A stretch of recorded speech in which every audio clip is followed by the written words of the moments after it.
The New England Patriots struggling special teams unit will have a new leader in what continues to be a new era in Foxborough. Stick around. You're about to be locked in to the Locked On Patriots podcast. You are Locked On Patriots, your daily New England Patriots podcast. Part of the Locked On Podcast Network, your team every day.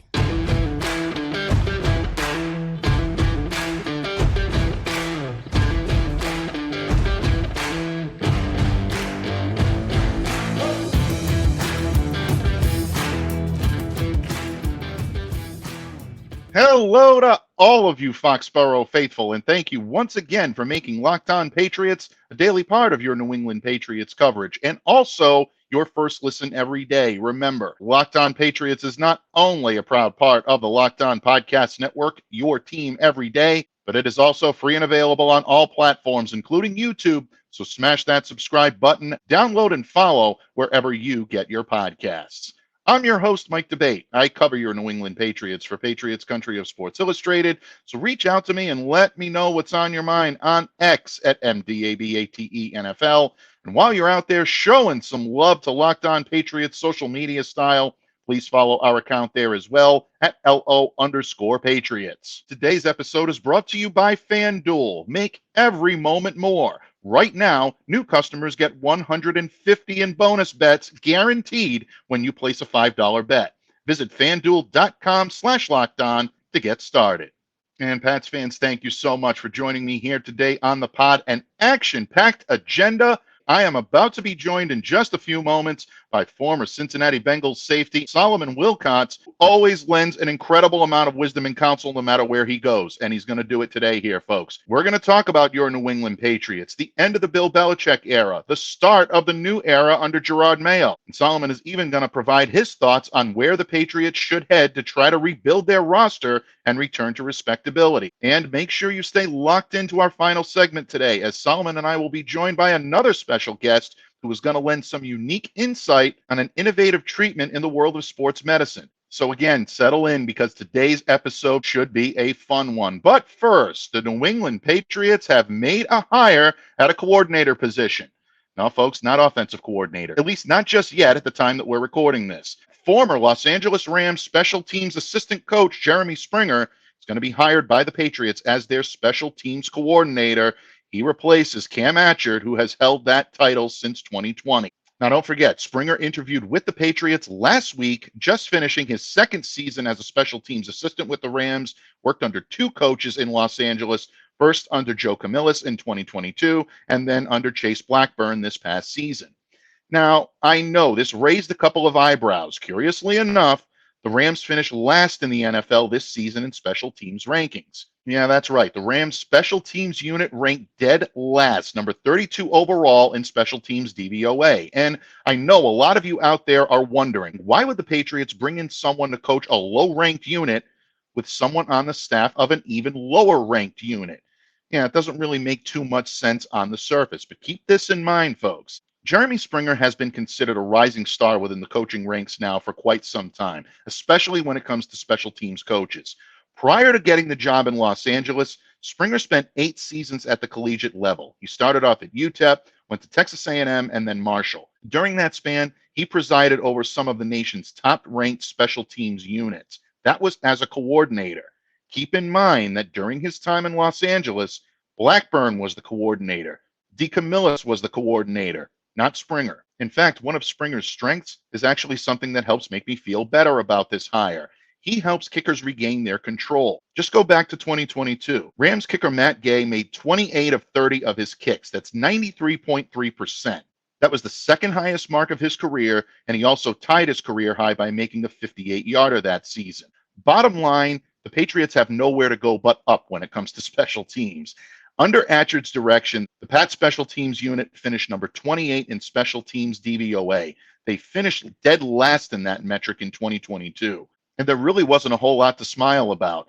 Brendan Schooler earning the All-Pro nod for his performance this season was really one of the only bright spots. But that special teams unit routinely struggled with tackling, undisciplined penalties, and we just mentioned kickers. Chad Ryland made only 64% of his attempts in his rookie year. Hopefully, under Springer's tutelage, Chad will be able to turn that around. But no one's saying this is going to be easy because Springer does face a daunting task, especially knowing that 16-year veteran and team captain Matthew Slater is likely to announce his retirement probably sometime within the next month. I know. I don't want to think about it either, Patriots fans. It's painful to think about Matthew Slater walking away from the New England Patriots, but unfortunately, it looks like it will be a reality. So Jeremy Springer certainly has his hands full, but let's give the guy the benefit of the doubt, see what kind of energy he brings in. He said over and over again, he's a high energy, high octane type of coach. A little bit different approach than we've seen here in New England in the past few years. You know he's going to come in motivated. He brings in some of that Sean McVay wisdom and counsel that the Patriots are so eager to infuse this coaching staff with. Maybe it means Nick Caley comes in along with him. Who knows? But right now, this marks the first significant hiring of a coordinator for the Patriots externally under Jerod Mayo. Don't forget, it hasn't been made official yet, but it seems to be a foregone conclusion that DeMarcus Covington is going to be promoted to defensive coordinator. So now that just leaves the offensive coordinator. And folks here on Locked On Patriots will remain on high alert until that position is filled. And all of this together adds up to a lot to break down for Jerod Mayo's rookie season. And it really shows how much things have changed here in Foxborough. But if you find yourself wondering what all of the pros out there are saying about New England's new era, you're not alone. And joining me in just a moment is one of the most insightful voices in football media. Solomon Wilcots is going to join me as we discuss the end of the Belichick era here in New England, the significance of Jerod Mayo's hiring, and where the Patriots will go from here. And don't forget, Solomon and I will also be joined by a special guest who is going to provide some firsthand insight, not only on knee pain, but also an interesting form of treatment called MACI. Yeah, folks, this is fascinating stuff. You are not going to want to miss this. All of this and more when this episode of the Locked On Patriots podcast continues, a proud part of the Locked On Podcast Network, your team every day. Patriots fans, we all know from personal experience, passion, drive, and patience is what brings home that winning trophy. But away from the gridiron, those are the things that help keep your ride or die alive. eBay Motors has everything you need to maintain your vehicle and level it up to peak performance. From superchargers to roof racks, exhaust kits, LED headlights, and so much more. Whether you're into speed or power or style, eBay Motors has got you covered. With over 122 million parts for your number one ride or die, you'll always find exactly what you're looking for.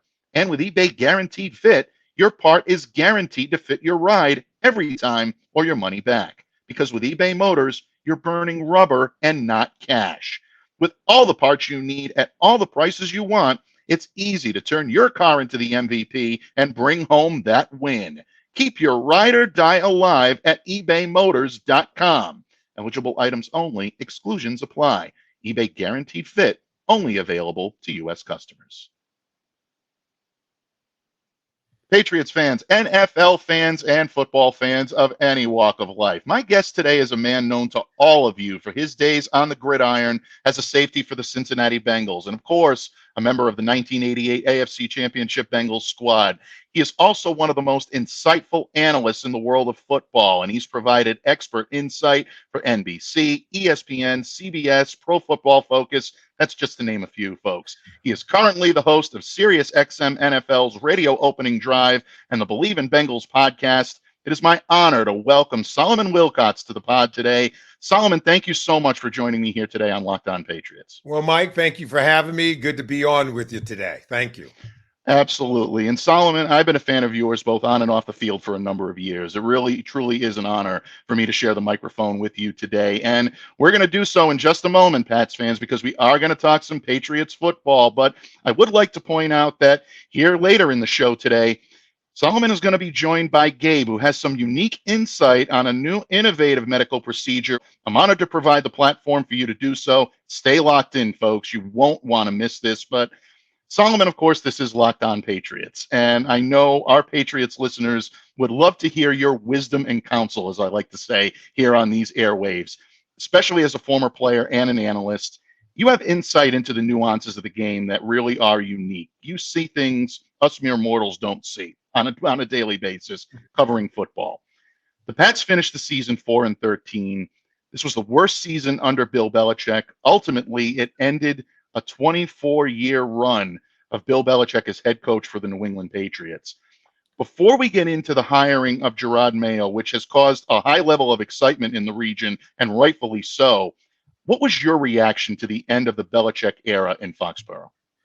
Yeah, it was one that is what we would deem to be inevitable when you have a dynastic run.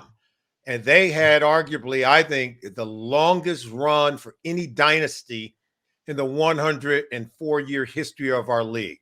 We're talking about a dynasty that went about 20 years, 2 decades, right, of just dominance at the highest level, right?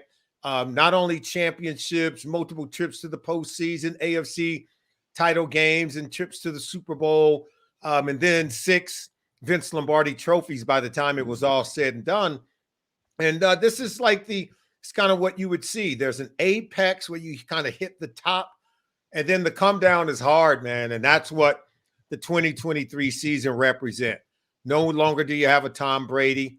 Even some of the guys like a Devin McCourty and so many of those other really good players that were foundational pieces for a championship team and franchise were all gone.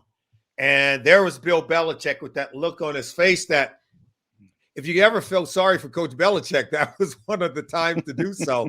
And nobody feels sorry for Belichick because he always has the answers. He was always the smartest guy in the room. And look, I have to give Bob Kraft just a lot of credit for coming to the conclusion, the way that he handled it. He didn't just summarily, in a bad way, fire a coach in the dead of night and do it in behind some secret corner. Gave it some time, allowed the dust to settle, didn't make some emotional or rash decision, but they had a conversation. I would like to think that conversation was a lot of thank yous, showing of appreciation. And I thought that the way that the two sides parted ways was with a high level of respect in the manner in which they operated for over 20 years together. Yeah, without question. And I'm so glad that you mentioned the word respect, because I do think that was first and foremost for both Robert Kraft and Bill Belichick.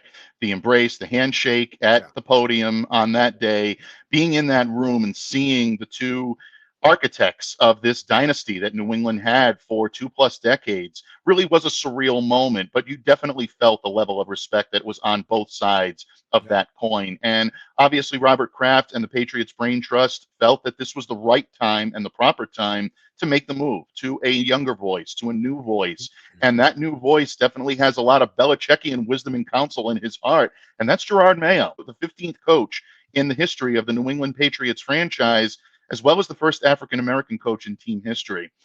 This hiring, Solomon, is definitely culturally significant as well as logistically significant. From a national standpoint, what was the reaction that you heard around you to Jerod Mayo being hired as the head coach of the New England Patriots, and your personal thoughts on what it means for the Patriots moving forward?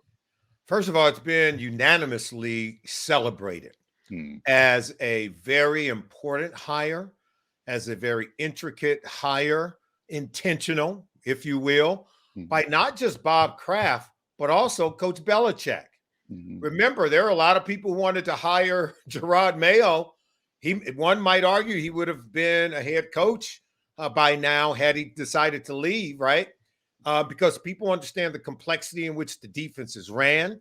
And while it was Jerod Mayo and Steve Belichick, Coach Belichick's son, sort of co-coordinating, everyone pretty much understood how highly regarded Coach Belichick held Jerod Mayo, in so much that some of his great former players like Tom Brady and Matt Light, they joked that he was Jerod Belichick. I mean, and that's a term of endearment, that he's kind of like Coach's son. And everyone knows Coach Belichick.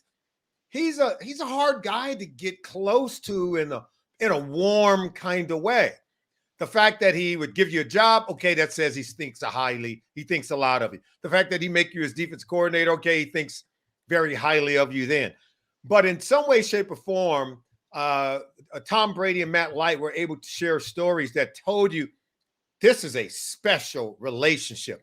And I have to think that it is that relationship plus the things that Bob Kraft saw over the years from Jerod Mayo as a player, as a young man off the court, as a father and as a husband, as a businessman, and then how he grew over the years as a coach when Belichick literally begged him to come and coach.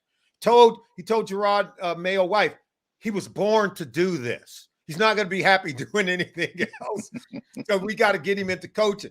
And so I got to believe that Mr. Kraft saw all of that. He saw Jerod Mayo grow as a coach.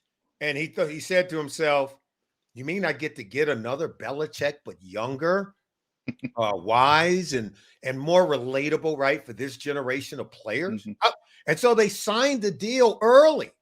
In so much they went and worked with the league. They worked with the Fritz Pollard Alliance to get the okay, because in a lot of ways it was not adhering to the current Rooney rules, but they wanted to show the respect of not trying to circumvent those rules. So they went to the governing bodies of the Fritz Pollard Alliance, John Wooten, to be more specific, some of the other great custodians of our league, like Bungie and some others, and they gave it the okay to sort of predestine Jerod Mayo to supersede Coach Belichick when the team and Coach Belichick decided to depart. So I thought it was handled beautifully, but I think it tells you what kind of asset Jerod Mayo is as a coach. So now we're all just waiting, because this comes with a lot of high expectations, right? It's a kind of a lot of smoke. Now we want to see some fire.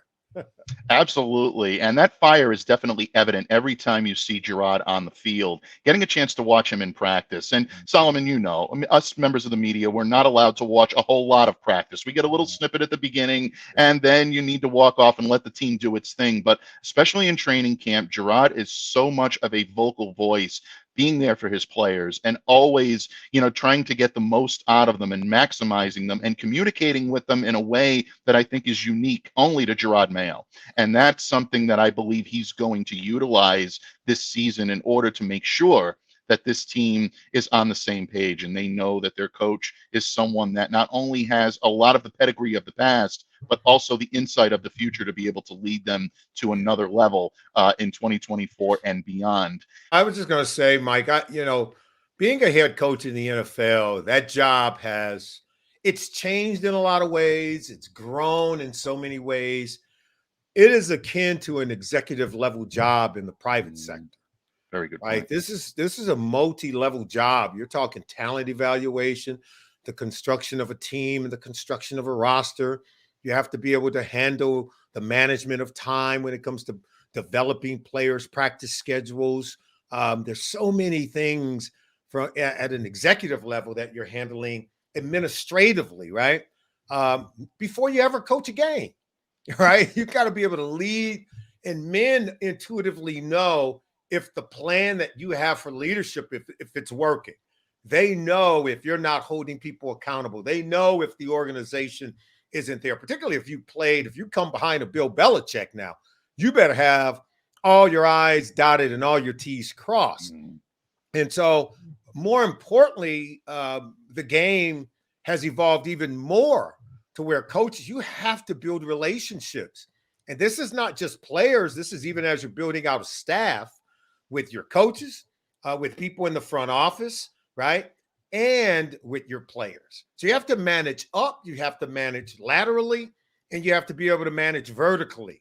And building relationships with today's players is not easy. Think about it this way. How many teams did you see that won their division titles? They're playing in the playoffs. The coach is dancing in the locker room with their players. That's a new NFL, Mike. You and I both know. It definitely is.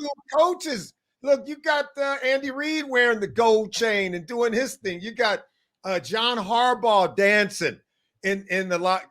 That's what our league is. Mike McCarthy's dancing with his guy because that's one of those tribal moments of saying we're all in this together. I'm no bigger than you. You guys are no bigger than me. I can come down and hang with the guys as well as anybody else. The players really appreciate today's generation of players. They appreciate it greatly. And so that's what we're talking about when we're talking about building relationships. They got to know how much you care before they care about how much you know. Absolutely. I'm so glad that you mentioned, the coaches dancing with the players. And the Patriots' first championship parade, we saw Bill Belichick try his hand at some dance moves, which I think involved moving maybe just a couple of arms, and that was it. Robert Kraft actually had some pretty decent hip movement going on there. But I know Jerod is going to be really, really enthusiastic about with his players and that bond. No matter how you form that bond, it's so important. And I think he already has that in a lot of circles. And the players that will be coming in New England for the first time are going to learn that firsthand with Jerod Mayo at the helm. Locked On Patriots listeners, I know that you are all enjoying the wisdom and counsel of the great Solomon Wilcots right here on today's episode. The good news is, folks, is we are not done yet. The Pats may have a new coach, but they also have a lot of work to do. And when we come back, Solomon is going to give his thoughts on what the Patriots may do moving forward when it comes to restoring their roster to respectability. And folks, stay locked in because Solomon and I are going to be joined by a special guest who will lend his insight on what MACI treatment has done for his knee pain. Anyone suffering from this on a daily basis, folks, not going to want to miss this. All of this when this episode of the Locked On Patriots podcast continues, a proud part of the Locked On Podcast Network, your team every day. Locked On listeners, happy Super Bowl to all who celebrate from FanDuel, America's #1 sports book. And if you're like me, Super Bowl Sunday is all about scoring the best seat on the couch, grabbing your favorite football snacks, and placing some super bets. I know it's not the same without your New England Patriots playing in the big game, but we all love to see the action on the field. And it's also fun to see what the country is wagering on, including some of those hilarious prop bets we all know and love. FanDuel has so many ways for you to end the season with a W or 2 or maybe even 3. Not only can you bet on who will win Super Bowl 58, but FanDuel also has bets for which players will score a touchdown, how many points will be scored, and so much more. So new customers, join today, and you'll get $200 in bonus bets if your first bet of $5 or more wins. Just visit FanDuel.com/lockedon to sign up. That's FanDuel.com/lockedon. Make every moment more with FanDuel, an official sportsbook partner of the NFL. Pats fans, thank you once again for spending part of your week with us here on Locked On Patriots, and of course, making us a daily part of your New England Patriots coverage. And former NFL great Solomon Wilcots and I will continue our Patriots discussion in just a moment. And don't forget, we're also going to be joined by a special guest, so stay locked into Locked On Patriots. But just so you don't forget, Locked On has launched the first ever national sports 24/7 streaming channel on YouTube. If you haven't checked it out, folks, you're going to want to do it today. Locked On Sports Today is here for you 24/7, covering the top stories of the day with the local experts of Locked On, plus our national shows covering every league. Go to Locked On Sports Today on YouTube and subscribe to the first ever national sports 24/7 streaming channel. Solomon, before we take our leave of Patriots talk today, and I know we want to get into the MACI procedure, and that's something that I know is very important to all of us here. The Kansas City Chiefs, the San Francisco 49ers, they are set for Super Bowl 58. Obviously, New England is a far cry away from the Kansas City Chiefs, the San Francisco 49ers, in terms of contention. But when you look at the Patriots right now and their anticipation for free agency, the NFL draft, where do you believe they should go in terms of their trip back to respectability? I think it starts with the quarterback position. I think you can look at them defensively. You get a Matthew Judon back, you get Christian Gonzalez back. You're closer there on that side of the ball. I think that side of the ball is very well understood. It's also well understood that over the last several years, there wasn't a lot of firepower on this offense. There wasn't a lot of players that struck fear in the heart of defensive players when you play the New England Patriots. There was nothing dynamic about the players on the offense. And you felt like, man, they were going to have to really struggle to get points. And I think it came into full manifestation last year. And I think also we saw a regression with Mac Jones at the quarterback position, a guy who made the Pro Bowl as a rookie. And now we're seeing a crisis of confidence with Mac Jones. I think part of that you have to say has been the environment. Part of that has been the lack of playmakers around him. Part of that is the fact that he's had multiple offensive coordinators after Josh McDaniel left. I think that relationship was good for Mac. I'm not so sure the other ones that followed were. Mm-hmm. And so it's already been reported that they are not going to pick up the 5th-year option. Right. That would keep him on the team through 2025 at about $24 million for the year at a guaranteed contract for that year. So he's on the team for one more year through 2024 at about $2 million. I think that tells you he's going to be on the team. Why would you cut him? Because I think you got to give him a chance to be your starting quarterback again. But I could see them using that 3rd overall pick in this year's draft. There's 3 really good quarterbacks in this draft. Mm-hmm. I think by the time that we investigate, there could be as many as 4 or 5 to go at least in the 1st round and top half of the 2nd round. Mm-hmm. That's just what we're seeing at first blush. Yeah. Still need to do a lot more homework. But you could see 3 go at the top of the draft. And so the Patriots are in a position to take one of the best 3 on the board. It just remains to be seen who those 3 are going to be, right? And if it's what Coach Mayo wants for his football team, they could trade down and get other picks. They could do a lot of different things. It's clear they need more on the offense. They can end up with a Marvin Harrison Jr., by the way, with that 3rd overall selection. Mm-hmm. But they're going to still have to improve their offensive line. They need explosive playmakers at the wide receiver position. I think tight end is a position that they're okay for right now. To me, it's about offensive line, wide receivers, multiple skilled players. Where's the next James White? Where's the next Shane Vereen? Where's the next Kevin Falk, right?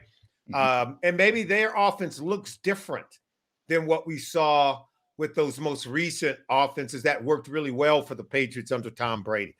Maybe it's going to be a little bit different. I don't know, but you still need playmakers around your quarterback. And the Patriots are really starving for playmakers on the offensive side of the ball. Folks, continue to keep a sharp eye on all of the Patriots' latest developments, whether it be free agency, whether it be the draft, and that reported $66.1 million in estimated cap space, according to our salary expert here on Locked On Patriots, Miguel Benzan. Definitely keep a sharp eye, folks. The Patriots have some money to spend. Jerod Mayo said he wants to burn some cash. Yeah. I think this could be an interesting offseason for the New England Patriots, Solomon. So thank you for all of your insight today. And of course, Patriots fans, as promised, we are excited. We are honored today to be here with Gabe, a MACI patient that wants to explain a little bit about knee pain and MACI treatment. And Solomon, I know that you are very heavily involved in this process and in this procedure and in this treatment. And I know the two of you want to share a lot of interesting insight with our listeners today. I'm going to take a little bit of a back seat here, and I'm going to let you guys drive the ship right now. Solomon, Gabe, thank you so much for joining us today and enlightening us on MACI. Give us a little bit more information on this procedure and your experiences with it. Thanks, Mike. I appreciate it. We're here today, Gabe and I, on behalf of Vericel, who has really brought new innovative treatments to the marketplace to help treat cartilage damage in the knee. And we're talking about something that has been on the market for a while now. It is approved by the FDA to repair cartilage damage in patients from 18 to 55 years of age. Imagine using your own cells to grow cartilage tissue and heal your knees and keep you from deteriorating to bone on bone, where you ultimately would have to get knee replacement surgery. That's the kind of innovative treatment that MACI is. And Gabe is one of our patient ambassadors. He joins us today. And Gabe, why don't you tell our listeners something about your story and how is it that you came to use MACI as a treatment for your knee problems? Yes, absolutely. Thank you for having me. I've been active my whole life. I'm a former football player. And once I got out of the football scene, I transitioned over to powerlifting and then transitioned over to strongman competitions, became 2-time Twin Cities strongest man. Then I transitioned over to bodybuilding, natural bodybuilding. So as active as I am, I knew that there was no doubt that I was having some knee problems, and it just kept lingering, getting worse and worse over the years. And I brought it in to my doctor and we discussed, got a couple of MRIs done and realized that, yep, I had quite a bit of significant cartilage missing, but everything structurally was just fine with my knees. I just needed cartilage in there. Otherwise, had I ignored it, it'll take me down to the road of needing a knee replacement. I like to think at 39, I'm still fairly young and I'm very active, love hiking, love taking trips with my kids and bike riding and still being as active as possible and being able to just get up and down on my knees if I needed to fix stuff on my own and things like that. So the MACI procedure really intrigued me, the idea of being able to create cartilage using cells from my own body basically gave me the comfortability of feeling like, hey, everything that I naturally had once is naturally in there without too many foreign parts in there. So that whole idea really intrigued me, felt really comfortable doing it. I actually got both of my knees done, not at the same time, one at a time. So that whole procedure, I'm 2.5 years removed from it and I feel great. And I'm able to do all the things that I used to once be able to do. What can you say to our listeners, by the way, and that would help them to understand what that recovery process was like for you, and what maybe critical moments of your recovery period did you feel like, wow, I feel like I'm back to getting my life back again? Yeah, the recovery process is quite a bit longer than the average knee procedure type of surgery. It requires a lot of patience and trying not to rush through it. And the MACI program, they put together steps that you're supposed to go through at different stages. And everyone recovers slightly different, depends on how active you are and how I really wanted to get back to my normal self and being able to also compete. Once in a while, my buddies called me to fill in flag football, and I always wanted to make sure that I was ready for it. So the recovery process, I went through it one leg at a time. Wasn't the funnest, but no surgical procedure really is. But if you follow it to the T, you should be able to get back to normalcy. See, Mike, as you can see for your viewers here on Locked On Patriots, many of them are probably former players themselves. They're probably weekend warriors. They do a lot of things to remain active, but probably experiencing some knee pain too. You can go to the website at MACI.com. That's MACI.com to find a doctor in your area. If you're dealing with knee pain and you find that you are having some cartilage issues, this is the treatment for you. But you have to go to the website, check it out, find a doctor in your area, and consult with the doctor. So, Mike, we appreciate you sharing your platform to allow us to spread the message. Oh, it's absolutely my honor, Solomon, and it's my honor as well, Gabe. Thank you guys so much for giving us that insight, and I think MACI is fascinating. So, gentlemen, thank you so much for sharing all of that with our listeners today. And again, you go to MACI.com, like Solomon said, and you can find all the information that you need.